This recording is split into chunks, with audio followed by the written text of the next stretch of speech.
اور Richard Grenell کے جو چند ٹویٹ ڈیلیٹ ہوئے ہیں ان میں صرف عمران خان کے یا پاکستان کے حوالے سے ٹویٹ ڈیلیٹس نہیں ہوئے، بلکہ کچھ مزید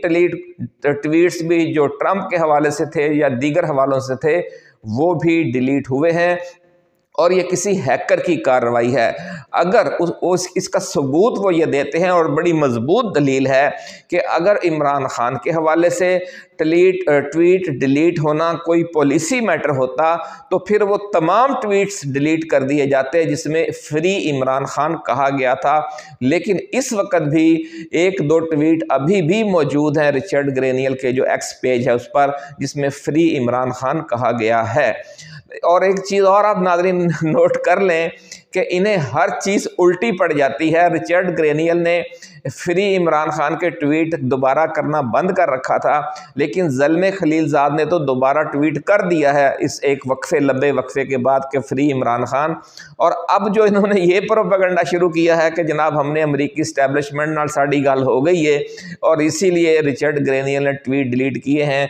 اور جو پاکستانی اوورسیز کمیونٹی ہے یہ بات لازمی رچرڈ گرینیل تک پہنچائے گی،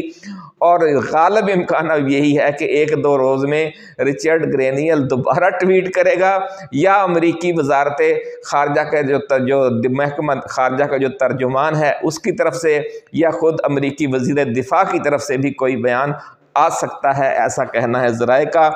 محسن نقوی کی امریکہ میں گھومنے پھرنے پر اوورسیز پاکستانی کچھ دل برداشتہ تھے، اس لیے جو خط لکھا گیا ہے مارکو روبیو کو پاکستانی اوورسیز کمیونٹی کی طرف سے کہ جناب ایک شخص جو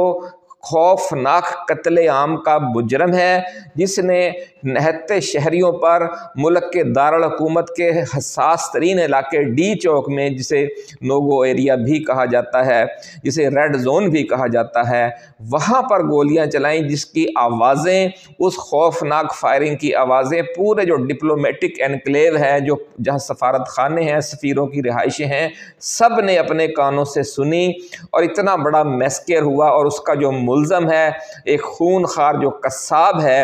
اسے امریکہ میں اس طرح گھومنے پھرنے کی اجازت دی گئی، اور یہ بڑی افسوسناک بات ہے۔ تو اس پر جو پاکستانی ووٹر ہے جس نے ٹرمپ کو ووٹ دیا ہے، ان کی طرف سے مارکو روبیو کو بھی خط لکھا گیا ہے، یعنی وزیر خارجہ کو، کیونکہ یہ خارجہ امور سے متعلق ہے کہ ہم اس پر بہت دکھی ہیں اس کے دورے پر، اور اب دیکھنا یہ ہے کہ مارکو روبیو اس پر کیا ری ایکشن دیتے ہیں۔ ان کے دکھوں پر، ان کے زخموں پر کوئی مرہم رکھنے کے لیے محسن نقوی کے امریکہ میں داخلے پر پابندی لگتی ہے یا نہیں، لیکن ذرائع یہ کہہ رہے ہیں کہ صرف محسن نقوی نہیں، 24 پاکستانی جو ہیں اعلیٰ حکام، جس میں فوجی بھی شامل ہیں، جس میں حکومت کے لوگ بھی شامل ہیں، جس میں بیوروکریٹس بھی ہیں، ان کے نہ صرف امریکہ میں داخلے پر پابندیاں لگنے جا رہی ہیں، بلکہ ان کے غیر ملکی اثاثے بھی بند ہونے جا رہے ہیں، اور ان کا انٹرنیشنل ٹریول بھی بند ہونے جا رہا ہے، ان کے جو کاروبار ہیں، جو ان کے بینک اکاؤنٹس ہیں، ان پر بھی پابندیاں لگنے جا رہی ہیں۔ ناظرین، رچرڈ گرینیل سے متعلق جو معاملہ ہے وہ ہم نے آپ کو بتا دیا کہ یہ کوئی ٹیکنیکل ایشو ہے